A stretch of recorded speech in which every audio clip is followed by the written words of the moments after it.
Super गुरु की premium live class के अंदर आप लोगों का स्वागत है। दोस्तों, हम लोगों ने सुपर गुरु ऐप के फाउंडेशन डे के ऊपर ये प्रॉमिस किया था कि यूट्यूब कम्युनिटी के लिए हम लोग कुछ विशेष लेकर आएंगे। तो हाँ, ये क्लास आप लोगों के सामने है। ये क्लास एक प्रीमियम क्लास थी जो हम लोगों ने किसी बैच में ली थी। उन लोगों के एग्जाम्स पूरे हो गए हैं, इसलिए मुझे लगता है कि ये क्लास आप लोगों के लिए बहुत बहुत खास हो सकती है, आपके फ्यूचर के लिए बहुत इंपॉर्टेंट हो सकती है। तो इस क्लास को बहुत अच्छे से देखिएगा। हम लोग इसकी पूरी सीरीज आप लोगों के लिए लेकर आएंगे। जैविक वर्गीकरण और पादप जगत स्टार्ट करते हैं। हरे शैवाल में वो क्वेश्चन करवा रहा हूं जहां से प्रश्न की बहुत संभावना बन सकती है। हरे शैवालों में पाए जाने वाला वर्णक, हरे शैवालों में पाए जाने वाला वर्णक, कि भाई हरे शैवालों में कौन सा वर्णक पाया जाता है। तो हरे शैवालों के अंदर क्लोरोफिल ए और क्लोरोफिल बी मुख्यतः ये वर्णक पाए जाते हैं। भूलना मत, बहुत बार क्वेश्चन पूछे गए हैं, राइट। तो हरे शैवाल में पाए जाने वाले वर्णक कौन कौन से होते हैं?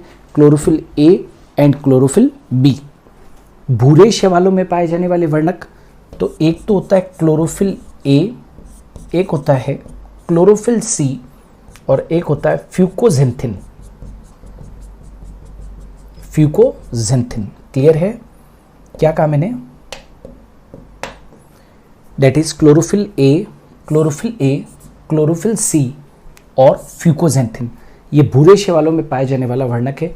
इसके ऊपर मैं मार्क कर देता हूँ, वेरी इंपॉर्टेंट। 10 से 12 बार अलग अलग एग्जाम्स के अंदर क्वेश्चन पूछे गए हैं, वेरी इंपॉर्टेंट। भूरे शैवाल में पाए जाने वाले वर्णक क्लोरोफिल ए, क्लोरोफिल सी और फ्यूकोजेंथिन। लाल शैवाल के अंदर पाए जाने वाले वर्णक, now very important, very very important, बहुत बार क्वेश्चन पूछा गया है। कौन से? तो क्लोरोफिल ए तो यूनिवर्सल पिगमेंट है, वो तो सभी में मिलेगा ही। फिर क्लोरोफिल डी, भूलना मत इस क्वेश्चन को, और फाइकोएरिथ्रिन। ये जो फाइकोएरिथ्रिन है वो कैसा है? रेड कलर का पिगमेंट है, ठीक है। क्लोरोफिल ए, क्लोरोफिल डी और phycoerythrin, chlorophyll a, chlorophyll D और फाइकोएरिथ्रिन। लाल शैवाल में पाए जाने वाला वर्णक क्लोरोफिल ए, क्लोरोफिल डी और फाइकोएरिथ्रिन। तीनों क्वेश्चन बहुत इंपॉर्टेंट है, राइट, हमेशा याद रखने हैं। नेक्स्ट, शैवाल की कोशिका भित्ति बनी होती है, अगेन इंपॉर्टेंट। शैवाल की कोशिका भित्ति यानी कि सेल वॉल किसकी बनी होती है? तो सेल्यूलोज की बनी हुई होती है। मेनिन्स, सेल्यूलोज, मेनिन्स, गैलेक्टेंस और कैल्शियम कार्बोनेट, ठीक है। क्या कहा मैंने? सेल्यूलोज, मेनिन्स, गैलेक्टेंस और कैल्शियम कार्बोनेट, याद रखना। सेल्यूलोज, मेनिन्स, गैलेक्टेंस और कैल्शियम कार्बोनेट। हरे शैवालों का संग्रहित भोज्य पदार्थ यानी कि स्टोर्ड फूड मटेरियल, ये किसको स्टोर करते हैं? हरे शैवालों का स्टोर्ड फूड मटेरियल। तो हरे शैवालों का जो स्टोर्ड फूड मटेरियल है वो कौन सा है भाई? स्टार्च है। हरे शैवालों का जो स्टोर्ड फूड मटेरियल है वो कौन सा है? स्टार्च है, ठीक है। भूरे व लाल शैवालों का संग्रहित भोज्य पदार्थ, भूरे और लाल शैवालों का, तो भूरा मतलब क्या? Brown algae. तो ब्राउन एल्गी का स्टोर्ड फूड मटेरियल क्या है वो भी बता देता हूँ, और रेड एल्गी का स्टोर्ड फूड मटेरियल क्या है वो भी बता देते हैं। तो ब्राउन एल्गी का जो स्टोर्ड फूड मटेरियल है वो लेमिनेरिन और मैनिटोल स्टार्च,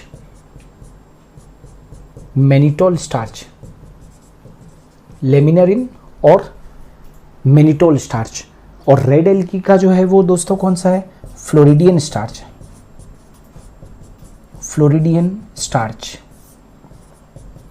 ठीक है। वापस से बोल रहा हूँ, क्या है ये? रेड एल्गी के अंदर कौन सा है? फ्लोरिडियन स्टार्च है। रेड एल्गी के अंदर फ्लोरिडियन स्टार्च है और ब्राउन एल्गी के अंदर लेमिनेरिन और मैनिटोल स्टार्च है। वापस से बोल रहा हूँ, ब्राउन एल्गी के अंदर लेमिनेरिन और मैनिटोल स्टार्च है और रेड एल्गी के अंदर क्या है? फ्लोरिडियन स्टार्च है। तो भूरे और लाल शैवालों का संग्रहित भोज्य पदार्थ क्लियर, और हरे शैवालों का संग्रहित भोज्य पदार्थ कौन सा है? स्टार्च है ना। ये सारे के सारे बहुत इंपॉर्टेंट है, हमेशा याद रखना। लास्ट मूवमेंट के ऊपर ये सब चीज़ें काम आएगी। नेक्स्ट, कैल्प किन्हें कहते हैं, है ना। तो कैल्प क्या है? वास्तव में जो कैल्प होती है वो क्या होती है? बड़ी शाखित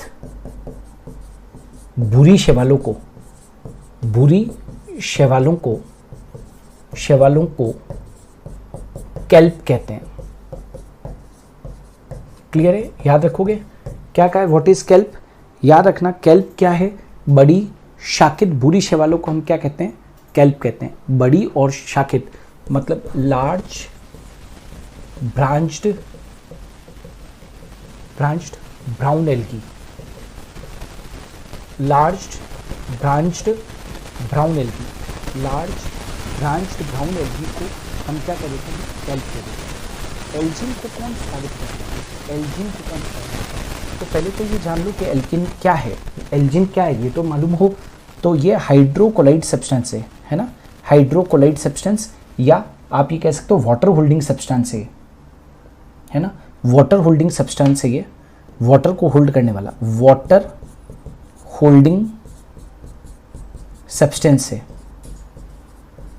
वाटर होल्डिंग सब्सटेंस को हम हाइड्रोकोलाइड्स भी कहते हैं, हाइड्रोकोलाइड्स, राइट। और ये जो एल्गिन है इसको बहुत इंपॉर्टेंट कभी भी पूछ सकते हैं, इसको कौन स्रावित करता है?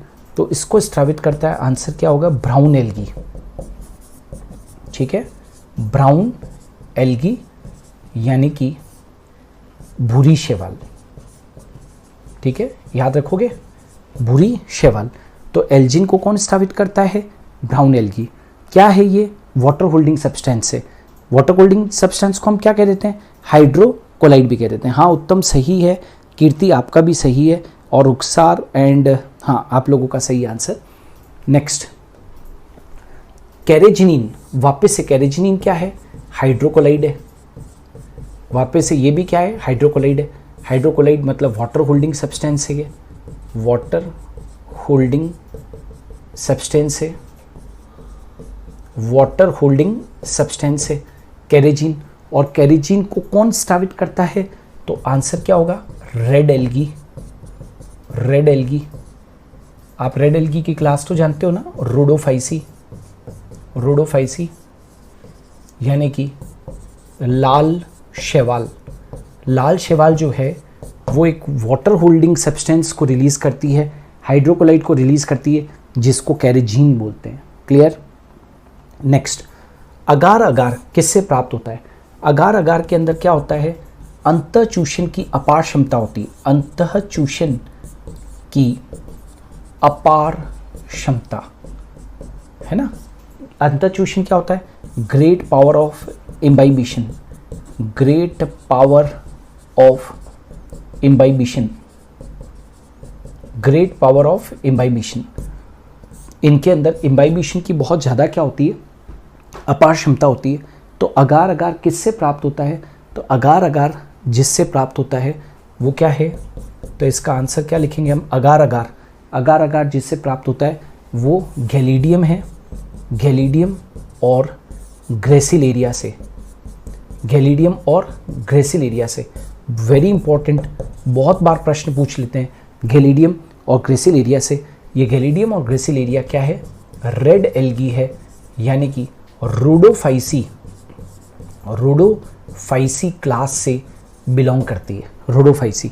तो अगार अगार अंतःचूषण की इसमें अपार क्षमता होती है, और ये गैलीडियम और ग्रेसिलेरिया नाम की लाल शैवालों से प्राप्त होती है। ब्रायोफाइट्स और टेरिडोफाइट्स में निषेचन के लिए क्या जरूरी है? अगेन वेरी इंपॉर्टेंट, ये प्रश्न पूछ लेते हैं कि ब्रायोफाइट्स और टेरिडोफाइट्स में निषेचन के लिए क्या जरूरी होता है? तो निषेचन के लिए क्या चाहिए होता है दोस्तों, वाटर, जल की आवश्यकता होती है। इसीलिए तो ब्रायोफाइट्स और टेरिडोफाइट्स का डिस्ट्रीब्यूशन जो होता है वो बहुत लिमिटेड होता है, और विशेष तौर से ब्रायोफाइट्स और टेरिडोफाइट्स जो होती है वो पहाड़ी इलाकों के अंदर पाई जाते हैं, है ना। पहाड़ी इलाके जितने भी जो होते हैं उसके अंदर ब्रायोफाइट्स और टेरिडोफाइट्स पाए जाते हैं। इनका लिमिटेड डिस्ट्रीब्यूशन इसीलिए है क्योंकि इनको क्या चाहिए होता है, जल चाहिए होता है। नेक्स्ट, ये जो ब्रायोफाइट्स होते हैं और टेरिडोफाइट्स होते हैं, इनमें नर और मादा जननांग, मेल और फीमेल रिप्रोडक्टिव ऑर्गन कौन से हैं? तो नर जननांग और मादा जननांग कौन कौन से होते हैं? तो दोनों ही लिख देता हूँ। नर जननांग को हम बोलते हैं पुंधानी, और मादा जननांग को क्या बोलते हैं, स्त्रीधानी, इंग्लिश में भी लिख देते हैं एंथ्रीडियम, एंथ्रीडियम और आर्चिगोनियम, एंथ्रीडियम और आर्चिगोनियम। याद रखोगे, ब्रायोफाइट्स व टेरिडोफाइट्स में जो नर और मादा जननांग होते हैं वो कौन कौन से होते हैं? पूधानी और स्त्रीधानी, एंथ्रीडियम एंड आर्चिगोनियम। नर जननांग जो है वो पूधानी है और मादा जननांग जो है वो क्या है? स्त्रीधानी है। मार्केंशिया पर मिलने वाली अलिंगिक कलिकाएं, मतलब कि एसेक्सुअल बर्ड्स, जिनसे कि एसेक्सुअल रिप्रोडक्शन हो सकता है। तो मार्केंशिया के अंदर बहुत इंपॉर्टेंट है कि मार्केंशिया के अंदर मिलने वाली अलिंगिक कलिकाएं कौन सी होती है जिनसे एक पूरा नया पादप बन सकता है। तो उसको जानते हो, मार्केंशिया पर मिलने वाली अलिंगिक कलिकाओं को हम क्या कहते हैं? तो गेमा कहते हैं। और गेमा किसके अंदर मिलती है? गेमा कप के अंदर मिलती है, गेमा कप के अंदर, ठीक है ना। मार्केंशिया पर मिलने वाली जो अलिंगिक कलिकाएं हैं एसेक्सुअल बर्ड से, वो कौन है? गेमा है। और गेमा जो है वो किस में मिलती है? गेमा कप्स के अंदर मिलती है, गेमा कप के अंदर। Selaginella, now very very important, right. Selaginella और साल्विनिया में किस प्रकार के बीजाणु पाए जाते हैं? सेलिजिनिला और साल्विनिया तो तुम दोस्तों जानते ही हो कि सेलिजिनिला और साल्विनिया जो है वो क्या है? टेरिडोफाइट्स हैं, राइट। ये क्या है? टेरिडोफाइट्स हैं, ठीक है। तो सेलिजिनिला और साल्विनिया में किस प्रकार के बीजाणु पाए जाते हैं? स्पोर्स कैसे पाए जाते हैं? तो दोस्तों विषम बीजाणुक अवस्था पाई जाती है। मैं लिख देता हूं यहां पर, विषम बीजाणुक अवस्था, विषम बीजाणुक अवस्था पाई जाती है। हेटेरोस्पोरस अवस्था पाई जाती है, हेटेरोस्पोरस, हेटेरोस्पोरस कंडीशन मिलती है। और यहाँ पर दो प्रकार के स्पोर्स मिलते हैं, है ना। एक होते हैं माइक्रोस्पोर्स, माइक्रोस्पोर्स, और एक जो होते हैं वो कौन से होते हैं? मैक्रोस्पोर्स, या आप मेगास्पोर्स भी कह सकते हो। आप मेगास्पोर्स कह दीजिए या मेगास्पोर्स, मेगास्पोर्स, माइक्रो या मैक्रो, माइक्रोस्पोर और मेगास्पोर, मतलब लघु बीजाणु और गुरु बीजाणु, लघु बीजाणु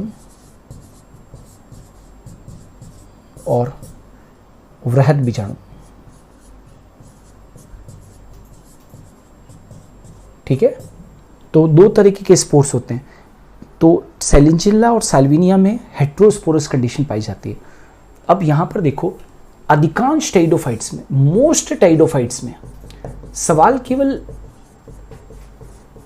सेलिजिनिला और उनका नहीं हो रहा है, ठीक है ना।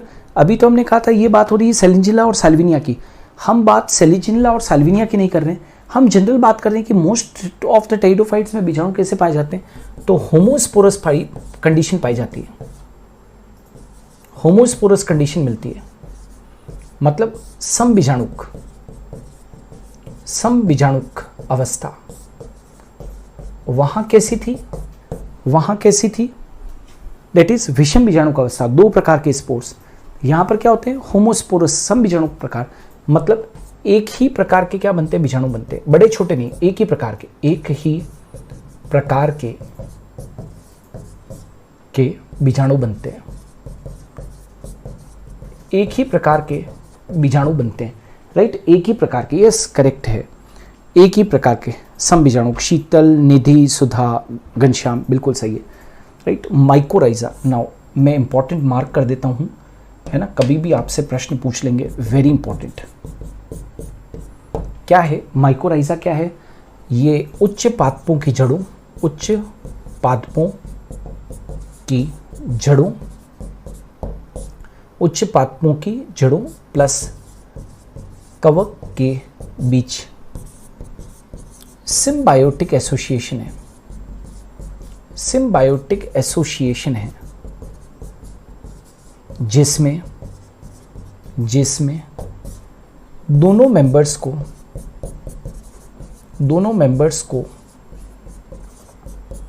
फायदा होता है, जिसमें दोनों मेंबर्स को क्या होता है? फायदा होता है। उच्च पादपों की जड़ों व कवक के बीच सिम्बायोटिक एसोसिएशन होता है, सिम्बायोटिक एसोसिएशन है जिसमें दोनों मेंबर्स को फायदा होता है, ठीक है ना। दोनों मेंबर्स को फायदा कैसे होगा? तो जैसे मैं एक एग्जांपल देता हूं, मैं मान लीजिए एक कवक मूल का एग्जाम्पल देते हैं, पाइनस प्लांट का, पाइनस का।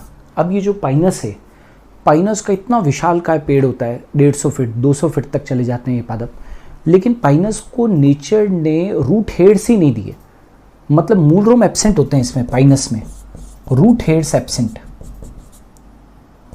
अब दिक्कत ये है कि रूट हेड्स एब्सेंट है, तो अब रूट हेड्स एब्सेंट है तो आखिर पाइनस के लिए वाटर और मिनरल्स का एब्जॉर्प्शन कौन करे? तो फिर वाटर और मिनरल्स का जो एब्जॉर्प्शन है वो कौन करता है? पाइनस के लिए फंगस करता है।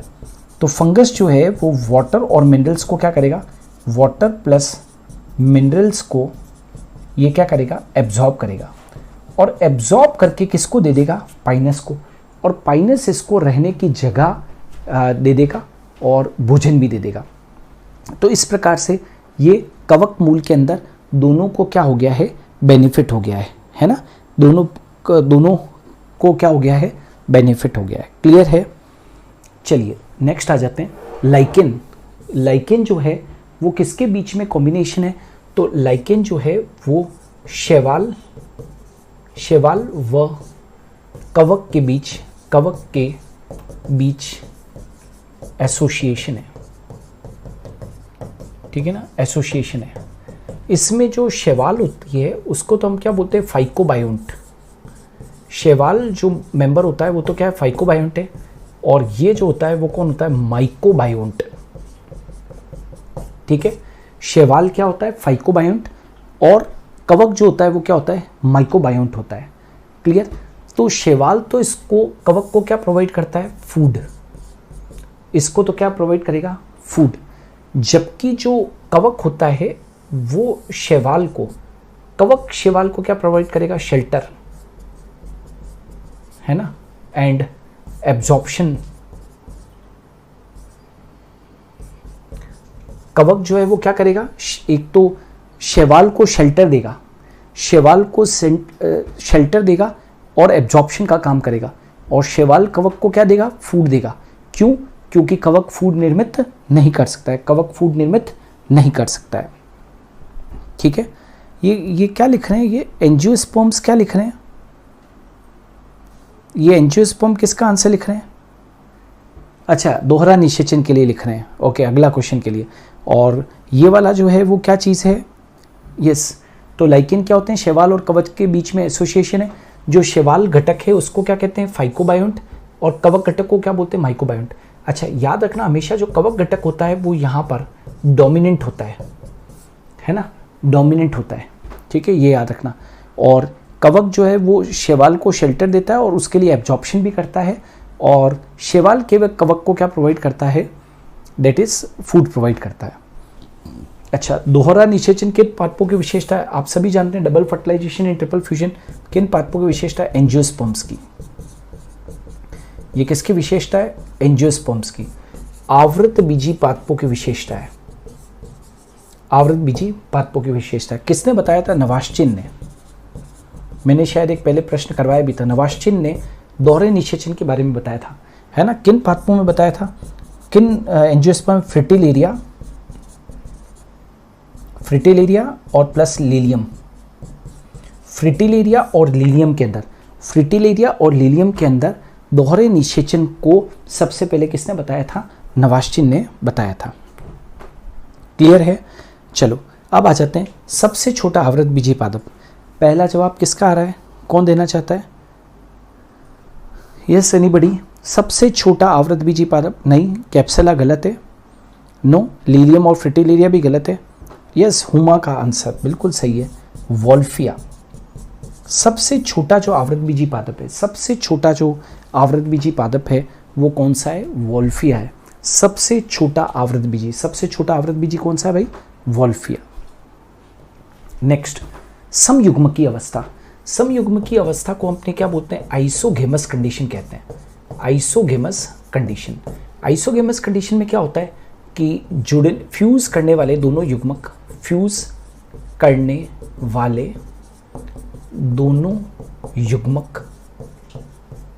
आकारिकी में एक समान होते हैं। आकार की में एक समान होते हैं। आकार की मतलब मॉर्फोलॉजी में एक समान होते हैं। फ्यूज करने वाले दोनों युग्मक आकार की में कैसे होते हैं? एक समान होते हैं। सम युग्मक की अवस्था, फ्यूज करने वाले दोनों युग्मक आकार की में एक समान होते हैं। अब वो फ्लैजिलेटेड भी हो सकते हैं, नॉन फ्लैजिलेटेड भी हो सकते हैं, लेकिन फिजियोलॉजिकली डिफरेंट हो सकते हैं। कार्यकीय रूप से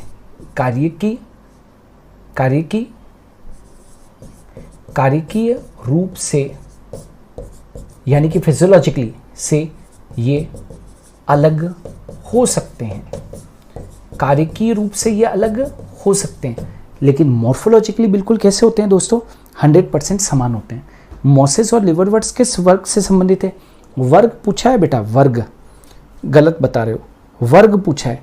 मोसेस का वर्ग क्या है और लिवरवर्ट्स का वर्ग क्या है? ब्रायोफाइटा कोई वर्ग थोड़ी हुआ, है। यस, दुर्गावती ने आंसर दिया है कि लिवरवर्ट्स जो हैं वो तो हिपेटिकॉप्सिडा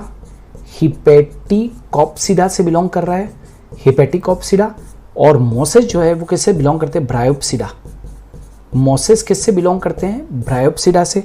मोसेस बिलोंग करते हैं ब्रायोप्सिडा से और लिवरवर्ट्स बिलोंग करते हैं किससे? हिपेटिकॉप्सिडा से। ठीक है। अंडयुग्मजीय अवस्था क्या है? अब ये भी बहुत इंपॉर्टेंट है। अंडयुग्मजीय अवस्था का मतलब होता है दोस्तों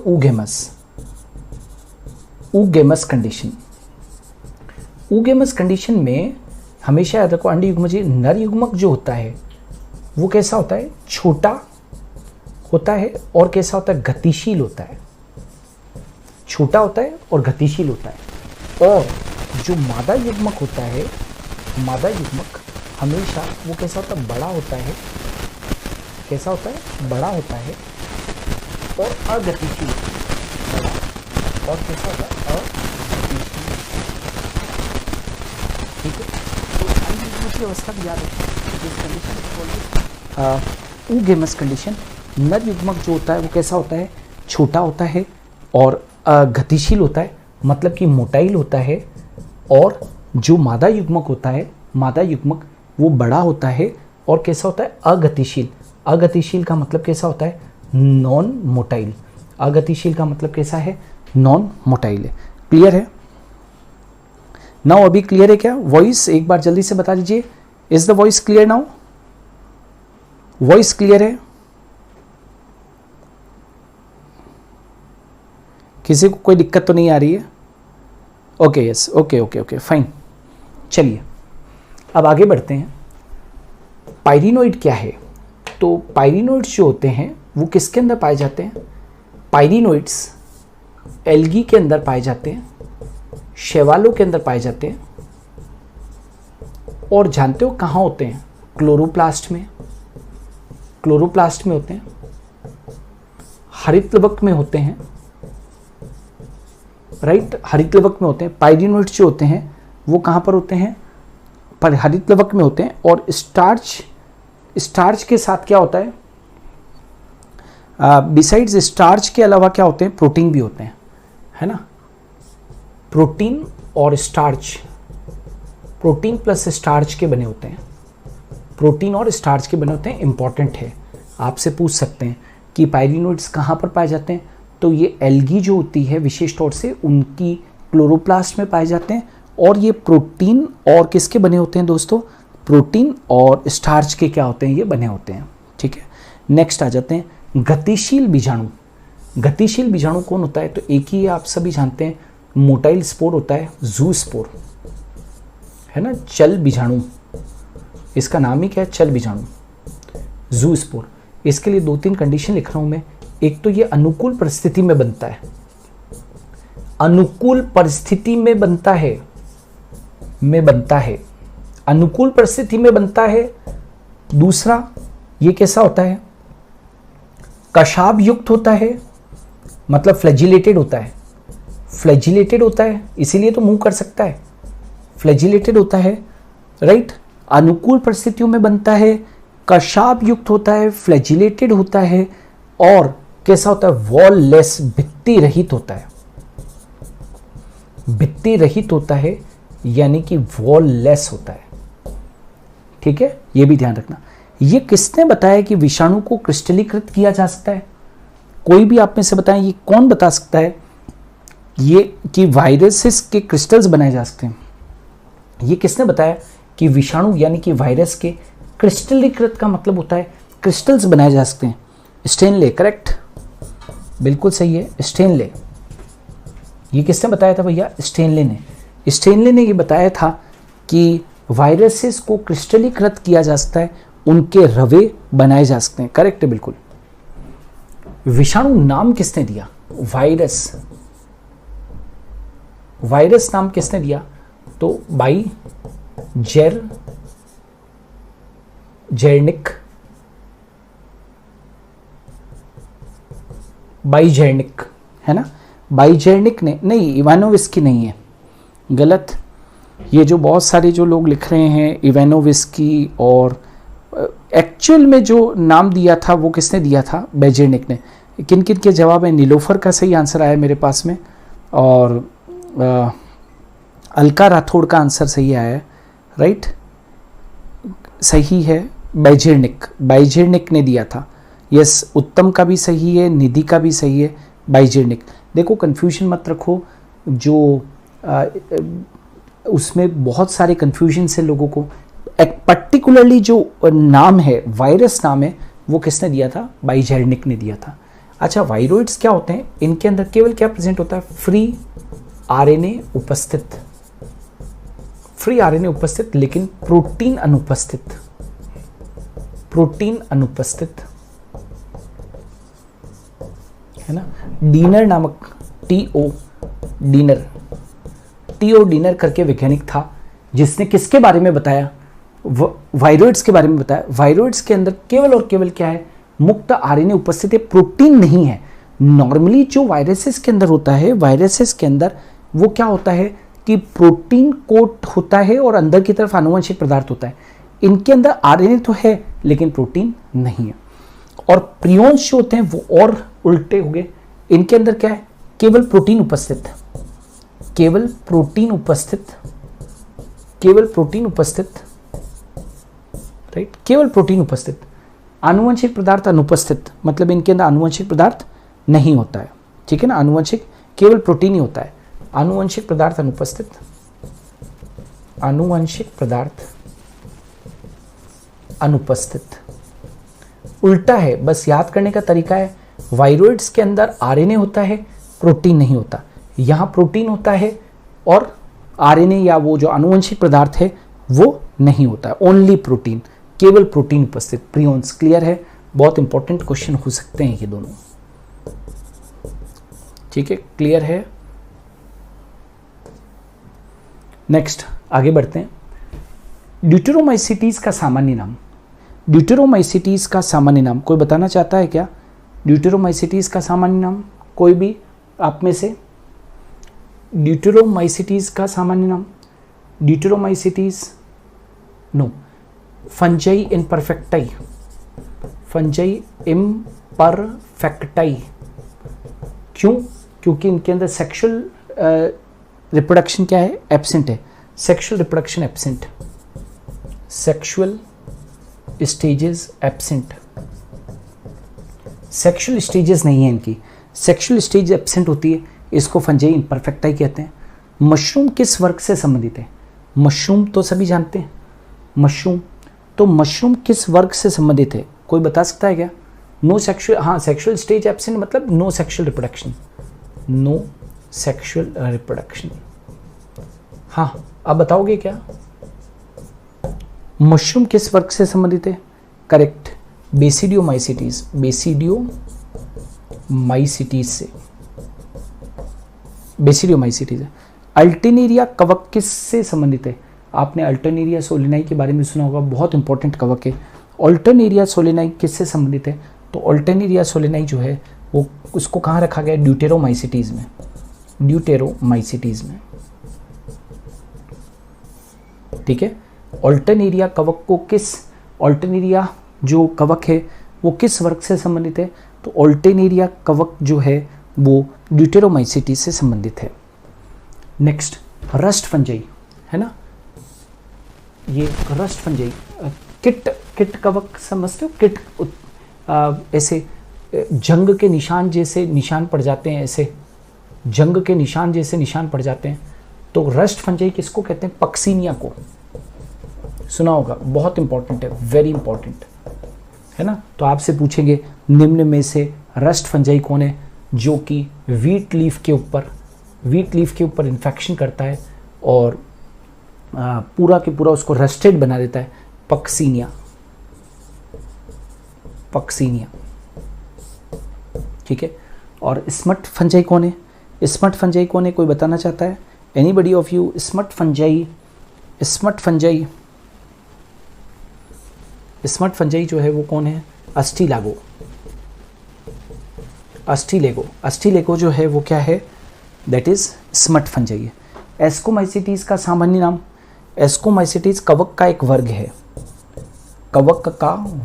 कवक की क्लास है। तो एस्कोमाइसिटीज का जो सामान्य नाम है, वो क्या है बोलो? एस्कोमाइसिटीज का सामान्य नाम इज सेक फंजाई। क्या है भैया? सेक फंजाई। क्लियर है? एस्कोमाइसिटीज का सामान्य नाम क्या है? सेक फंजाई। नेक्स्ट, प्लाज्मोडियम किस वर्ग से संबंधित है? प्लाज्मोडियम किस वर्ग से संबंधित है? तो प्लाज्मोडियम का जो वर्ग है दोस्तों वो कौन सा? स्पोरोजोआ। ये क्लास है, वर्ग है ना। तो प्लाज्मोडियम जिस वर्ग से संबंधित है वो कौन सा है? स्पोरोजोआ। प्रोटोजोआ के किस वर्ग में 100% परजीवी है? 100% पैरासिटिक जीव है। प्रोटोजोआ तो एक फाइलम है ना, संघ है। तो उसमें ऐसा, उस संघ का एक ऐसा क्लास बताओ, एक ऐसी क्लास बताओ, प्रोटोजोआ संघ की एक ऐसी क्लास बताओ जिसमें कि 100% जीव परजीवी है। तो वो कौन सा है? स्पोरोजोआ। 100% ऑर्गेनिजम्स कैसे हैं? पैरासाइट है, ठीक है। स्पोरोफाइटिक प्रोटिस्ट किनको कहते हैं? या सेप्रोफाइटिक प्रोटिस्ट, मृतोपजीवी प्रोटिस्ट किसको कहते हैं? सेप्रोफाइटिक प्रोटिस्ट किन्हें कहा जाता है? तो अवपंक कवक को कहते हैं। अवपंक कवक को कहते हैं। अवपंक कवक क्या होते हैं भाई? स्लाइम माउल्ड्स को ही हम क्या कह देते हैं दोस्तों? सेप्रोफाइटिक प्रोटिस्ट के नाम से जानते हैं, राइट। क्या कहते हैं हम? सेप्रोफाइटिक प्रोटिस्ट कहते हैं। जल्दी से नोट करें इसको, ओके। सो सेप्रोफाइटिक प्रोटिस्ट कौन है भाई? Saprophytic protist is that is अवपंक कवक यानी कि स्लाइम माउल्ड्स। आगे बढ़ते हैं। पादप व जंतु के बीच की योजक कड़ी, वेरी इंपॉर्टेंट, कई परीक्षाओं में पूछा गया है। पादप और जंतुओं के बीच की योजक कड़ी, तो पादप और जंतुओं के बीच की योजक कड़ी है वो कौन है? युग्लिना है ना। क्यों? क्योंकि इसके अंदर कुछ लक्षण तो पादपों जैसे होते हैं और कुछ लक्षण जो होते हैं वो किसके जैसे होते हैं? जंतुओं जैसे होते हैं, युग्लिना। जैविक और अजैविक जीवों के बीच की योजक कड़ी, जैविक और अजैविक लिविंग और नॉन लिविंग ऑर्गेनिजम्स के बीच की योजक कड़ी, तो वो कौन होती है? वायरस। क्यों? विषाणु। क्योंकि जब ये शरीर के अंदर आते हैं तो लिविंग हो जाते हैं और शरीर के बाहर रहते हैं तो ये डेड पड़े रहते हैं। तो जैविक और अजैविक जीवों के बीच की जो योजक कड़ी है तो वो कौन है? वायरस है। डाइनोफ्लैजिलेट्स की कोशिका भित्ति कौन सी है? Very important. डाइनोफ्लैजिलेट्स जो होते हैं उनकी कोशिका भित्ति, ये प्रोटिस्टा से संबंधित है ना। डाइनोफ्लैजिलेट्स वगैरह, यूग्लिनोइड्स वगैरह, स्लाइम माउल्ड्स वगैरह, है ना, डाइएटम्स वगैरह, ये सब प्रोटिस्टा से संबंधित है। तो डाइनोफ्लैजिलेट्स की कोशिका भित्ति, डाइनोफ्लैजिलेट्स की जो कोशिका भित्ति होती है वो कैसी होती है? तो कठोर सेल्यूलोजिक प्लेट से बनी, कठोर सेल्यूलोज प्लेट्स से बनी, कठोर सेल्यूलोज प्लेट से बनी। डाइनोफ्लैजिलेट्स की कोशिका भित्ति कठोर सेल्यूलोजिक प्लेट से बनी होती है। नेक्स्ट, डाइनोफ्लैजिलेट्स के कशाप कितने होते हैं? तो 2 कशाप होते हैं, एक लॉन्गिट्यूडनल होता है, एक तो लॉन्गिट्यूडनल होता है दोस्तों, और एक कैसा होता है? ट्रांसवर्स होता है। मतलब एक तो कैसा होता है? अनुलंब होता है, एक अनुलंब होता है, और एक कैसा होता है? अनुप्रस्थ होता है, राइट। एक अनुप्रस्थ होता है और एक अनुलंब होता है, याद रखोगे। एक लॉन्गिट्यूडनल होता है, एक तो ऐसा लॉन्गिट्यूडनल, और एक कैसा होता है, ऐसा ट्रांसवर्स होता है। ठीक है, चलो, तो यूग्लिनोइड्स के कशाप, तभी तो डाइनोफ्लैजिलेट्स मतलब दो कशाप होते हैं। यूग्लिनोइड्स के कशाप कैसे होते हैं, तो यूग्लिनोइड्स में भी 2 कशाप होते हैं, राइट, 2 कशाप, और एक लंबा होता है और एक कैसा होता है, छोटा। एक छोटा होता है और एक लंबा होता है। यूग्लिनोइड्स के जो कशाप होते हैं, यूग्लिनोइड्स के जो कशाप होते हैं वो 2 होते हैं, एक लंबा और एक छोटा, ये याद रखना। एक कोश की यूकेरियोटिक जीवों का जगत, यूनिसेलुलर यूकेरियोट्स का, यूनिसेलुलर यूकेरियोट्स का जगत याद रखिएगा। यूनिसेलुलर यूकेरियोट पूछा है, प्रोकैरियोट नहीं पूछा है, यूकेरियोट पूछा है, तो वो कौन होगा, प्रोटिस्टा। याद रखोगे, एक कोश के यूकेरियोटिक, एक कोशिकीय यूकेरियोटिक जीवों का जो जगत है वो कौन है भाई, प्रोटिस्टा है। नेक्स्ट, क्या माइकोप्लाज्मा पर कोशिका भित्ति पाई जाती है, क्या माइकोप्लाज्मा पर कोशिका भित्ति पाई जाती है, तो आप लिखोगे सेल वॉल एब्सेंट होती है, cell wall absent, cell wall absent. Mycoplasma पर कोशिका भित्ति नहीं पाई जाती है, सेल वॉल एब्सेंट होती है। माइकोप्लाज्मा पर कोशिका भित्ति नहीं पाई जाती है, सेल वॉल एब्सेंट होती है। समुद्रों के मुख्य उत्पादक, बहुत इंपॉर्टेंट, वेरी इंपॉर्टेंट, समुद्रों के मुख्य उत्पादक। समुद्र के मुख्य उत्पादक कौन है, तो समुद्र के जो मुख्य उत्पादक हैं वो कौन है भाई, डाई एटम्स है। समुद्र के जो मुख्य उत्पादक है वो कौन है, डाई एटम्स है। हाँ, सही लिख रहे हैं, काफ़ी लोग उमा और दुर्गावती और घनश्याम और सभी सही लिख रहे हैं। डाई एटम्स व गोल्डन एल्गी किस विभाग से संबंधित, आपसे विभाग पूछा है। ये जो डाई एटम्स होते हैं और जो गोल्डन एल्गी है वो किस विभाग से संबंधित है, कोई बताना चाहता है क्या विभाग का नाम? वेरी गुड, कीर्ति का आंसर है क्राइसोफाइट्स, क्राइसोफाइट्स। ठीक है, क्या है भाई, डायटम्स व गोल्डन एल्गी किस विभाग से संबंधित है? डायटम्स व गोल्डन एल्गी जिस विभाग से संबंधित है वो कौन सी है, क्राइसोफाइट है। नेक्स्ट, पादप जगत के जोकर किसको कह देते हैं? पादप जगत के जो जोकर है वो कौन है, माइकोप्लाज्मा है। क्यों? क्योंकि इनको पहले पादप जगत में रख दिया गया था, लेकिन पादप जगत में तो उन्हीं को रखा जाता है जिनके ऊपर की सेल वॉल होती है, लेकिन इनके ऊपर सेल वॉल नहीं थी, लेकिन फिर भी इनको रखा गया था। तो इनको पहले हम लोग पादप जगत के क्या कहते थे, जोकर कहते थे, माइकोप्लाज्मा को। डायटम्स की कोशिका भित्ति कैसी होती है? तो डायटम्स की जो है वो साबुनदानी के समान होती है, साबुनदानी के समान होती है ना, मतलब मेड ऑफ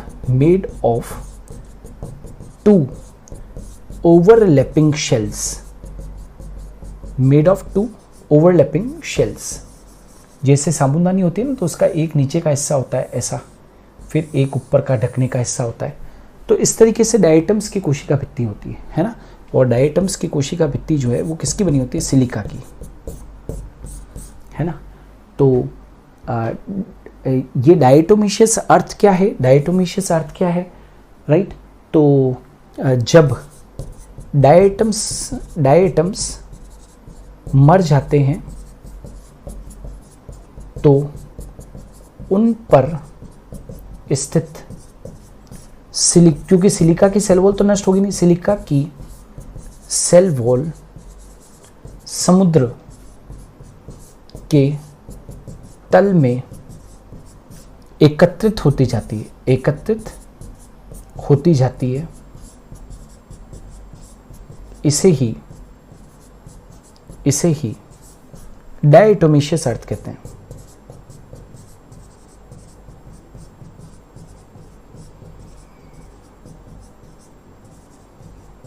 इसे ही हम क्या कह देते हैं, डायटोमीशियस अर्थ। जब डायटम्स मर जाते हैं तो डायटम्स तो मर जाएंगे, लेकिन उनके ऊपर जो भित्ति है जो कि सेल्यूलोज, ये सिलिका की बनी हुई है, तो वो सिलिका की बनी हुई जो भित्ति है, सिलिका की सेल वॉल, वो समुद्र के तल पर धीरे धीरे क्या होती जाएगी, एकत्रित होती जाएगी। और जब एकत्रित बहुत ज़्यादा इकट्ठी हो जाती है तो उसको क्या बोलते हैं, डायटोमीशियस अर्थ कहते हैं। इसको आप डायटोमीशियस अर्थ कह दीजिए, किसिल गुर भी कहते हैं, इसको हम क्या कहते हैं, किसिल गुर भी कहते हैं। क्लियर है, किसिल गुर भी कहा जाता है। नेक्स्ट, अगला आ जाते हैं, हेटेरोसिस्ट किस में पाया जाता है? तो हेटेरोसिस्ट जो है वो दोस्तों किस में पाया जाता है? नॉस्टॉक में। और नॉस्टॉक क्या है? एक ब्लू ग्रीन एल्गी है, ठीक है। ऐसे आपने यदि देखा हो उसकी कॉलोनी को, तो इस प्रकार की कॉलोनी होती है उसकी, राइट। और उसके अंदर अपने को ऐसी रचना दिखती, कुछ ऐसी रचना दिखती। इन रचनाओं को अपने क्या बोल देते हैं? हेटेरोसिस्ट। इन रचनाओं को अपने क्या बोल देते हैं? हेटेरोसिस्ट। तो हेटेरोसिस्ट किस में पाया जाता है? नॉस्टॉक के अंदर। नॉस्टॉक क्या है? एक ब्लू ग्रीन एल्गी है। और हेटेरोसिस्ट का कार्य क्या है? तो नाइट्रोजन फिक्सेशन। इनका जो कार्य होता है वो क्या है भाई? नाइट्रोजन फिक्सेशन है, नाइट्रोजन स्थिरीकरण, नाइट्रोजन स्थिरीकरण, नाइट्रोजन स्थिरीकरण इनका कार्य। क्लियर है क्या? इनका जो कार्य है वो क्या है दोस्तों? नाइट्रोजन स्थिरीकरण है। इंपॉर्टेंट हो सकता है। 5 जगत प्रणाली किसने दी? तो 1969 में एक साइंटिस्ट था R.H. Whittaker, R.H. विटेकर, ठीक है ना। 1969 में 5 जगत प्रणाली जिसने दी थी, 5 जगत प्रणाली वो 1969 में किसने दी थी? R.H. विटेकर ने। किसने दी भाई? R.H. विटेकर ने दी। नेक्स्ट, 3 जगत प्रणाली किसने दी? कोई भी आप में से बताएं। 3 जगत प्रणाली, एनीबडी? 3 जगत प्रणाली, कोई भी? 3 जगत प्रणाली, यस एनीबडी? 3 जगत प्रणाली, राइट। 3 जगत प्रणाली, 3 जगत प्रणाली। हीकल, यस, HAEKL, हीकल ने दी, है ना। 3 जगत प्रणाली जो है वो किसने दी? हीकल ने दी। उसने एक प्रोटिस्टा और बना दिया था। कौन से जगत के प्राणियों में केंद्रक झिल्ली अनुपस्थित होती है? कौन से जगत के प्राणियों में केंद्रक झिल्ली अनुपस्थित होती है? मतलब कौन सा ऐसा किंगडम है? 5 किंगडम में आपने मोनेरा, प्रोटिस्टा, फंजेई, प्लांटो, एनिमेलिया पढ़ा। तो कौन सा ऐसा किंगडम है जिसमें कि केंद्रक झिल्ली क्या होती है? अनुपस्थित होती है। तो केंद्रक झिल्ली तो एक ही में अनुपस्थित होती है, बाकी सब में उपस्थित होती है। और वो कौन है? मोनेरा। आर्की जीवाणु, आर्की जीवाणु, आर्की बैक्टीरिया। प्राचीन जो जीवाणु होते हैं उनमें कौन कौन से आते हैं? जैसे मिथेनोजेंस, मिथेनोजेंस, है ना। और कौन आते हैं? थर्मो एसिडोफिल्स, थर्मो एसिडोफिल्स, है ना। और कौन से होते हैं? हेलोफिल्स, हेलोफिल्स, ठीक है। हेलोफिल्स सेलाइन कंडीशन के अंदर मिलते हैं, सेलाइन कंडीशन के अंदर मिलते हैं, नमक वाली कंडीशंस में। थर्मो एसिडोफिल्स जो होते हैं वो किस में मिलते हैं? हॉट सल्फर स्प्रिंग में। जानते हो ना, गर्म खोलते हुए झरने निकलते हैं, हॉट सल्फर स्प्रिंग्स में, हॉट सल्फर स्प्रिंग्स में पाए जाते हैं। और मिथेनोजेंस जो होते हैं वो कहाँ पर मिलते हैं? ये रूमिनेंट एनिमल्स की घट में, और रूमिनेंट एनिमल्स की घट में, घट समझते हो ना, एलिमेंट्री के घट में। तो ये भी ध्यान रखना है, मिथेनोजेंस और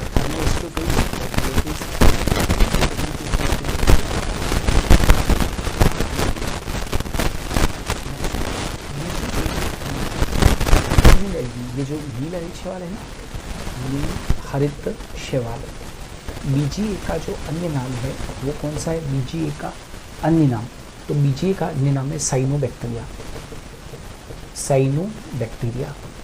BGA का जो अन्य नाम है वो क्या है भाई? साइनोबैक्टीरिया। याद रखोगे, साइनोबैक्टीरिया। क्लियर। सिट्रस कैंकर रोग किस जीवाणु से होता है? सिट्रस कैंकर पहली बात तो किस में होता है? नींबू वगैरह में देखने को मिलता है अपने को सिट्रस कैंकर रोग। नींबू के ऊपर अभी बारिश में देखा होगा बहुत भूरे रंग के धब्बे आ रहे हैं, भूरे रंग के धब्बे आ रहे हैं, तो वो सिट्रस कैंकर रोग है। और किससे होता है? तो आंसर क्या होगा? ज़ैंथोमोनास सिट्राई जीवाणु से। ज़ैंथोमोनास सिट्राई, ज़ैंथोमोनास सिट्राई जीवाणु, ज़ैंथोमोनास सिट्राई। टिटेनस रोग का कारक, टिटेनस जो होता है उस रोग का कारक कौन है? तो एक जीवाणु है। और जानते हो उस जीवाणु का नाम क्या है दोस्तों? उस जीवाणु का नाम है that is clostridium tetani, clostridium tetani. क्या कहते हैं उसे? क्लोस्ट्रीडियम टिटेनी कहते हैं। तो टिटेनस रोग का जो कारक है वो कौन है? क्लोस्ट्रीडियम टिटेनी है। नेक्स्ट अगला आ जाते हैं, अवपंक कवक की कॉलोनी को क्या कहते हैं? अवपंक कवक की कॉलोनी, राइट, अवपंक कवक की कॉलोनी, राइट। देखें एक बार जल्दी से, अवपंक कवक की कॉलोनी, जल्दी से देखिए, क्लियर है। सो अवपंक कवक की कॉलोनी, अवपंक कवक को क्या बोलते हैं अपने? Slime mound. इसकी कॉलोनी को क्या कहोगे भाई? अवपंक कवक की कॉलोनी को, good, plasmodium, very good, plasmodium. अवपंक कवक की कॉलोनी को अपने क्या बोलते हैं? प्लाज्मोडियम। पैरामीशियम का सामान्य नाम, पैरामीशियम का सामान्य नाम, पैरामीशियम को अपने क्या कहते हैं? Sleeper animal Kiul, sleeper animal Kiul, क्या कहते हैं उसे? पैरामीशियम का जो सामान्य नाम है वो क्या है? स्लीपर एनिमल क्यूल है। स्लीपर एनिमल क्यूल बिल्कुल किसके जैसा होता है? चप्पल जैसा होता है ना, ऐसा चप्पल जैसा होता है, इसीलिए इसको हम क्या कहते हैं? स्लीपर एनिमल क्यूल के नाम से जानते हैं। कीटहारी पादप, कीटहारी पादप कौन कौन से होते हैं? कीटहारी पादप जैसे ड्रोसेरा, ड्रोसेरा है, राइट, और कौन है? निफेंथिस है, यूट्रिकुलेरिया है, यूट्रिकुलेरिया है, डायोनिया मस्कीपल का है, डायोनिया मस्कीपल का, right.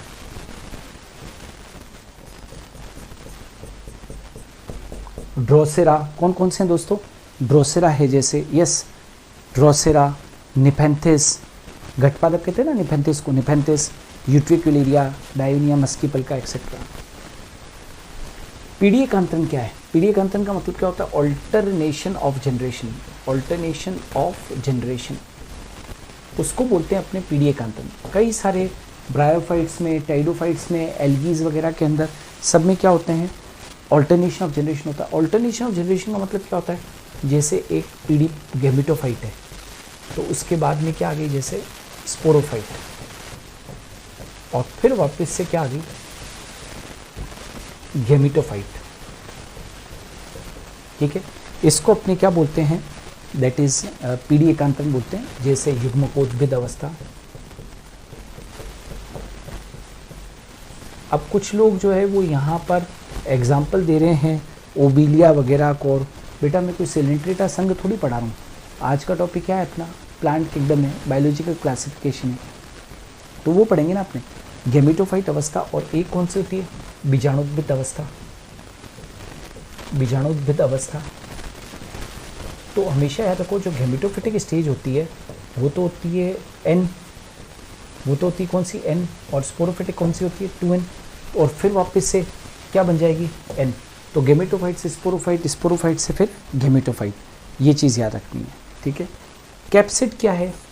Protein coat of, protein coat of viruses, protein coat of viruses. Viruses का क्या है भैया? प्रोटीन कोट है। कैप्सिड क्या है? वायरसेस का प्रोटीन कोट है। चलो, कॉलोनियल ग्रीन एल्गी, निवही हरी शैवाल का नाम लिखो। वेरी इंपॉर्टेंट, हिंट देने के लिए मैं आपको यहाँ पर डायग्राम बना देता हूँ। ऐसी एक कॉलोनी होती है, ऐसी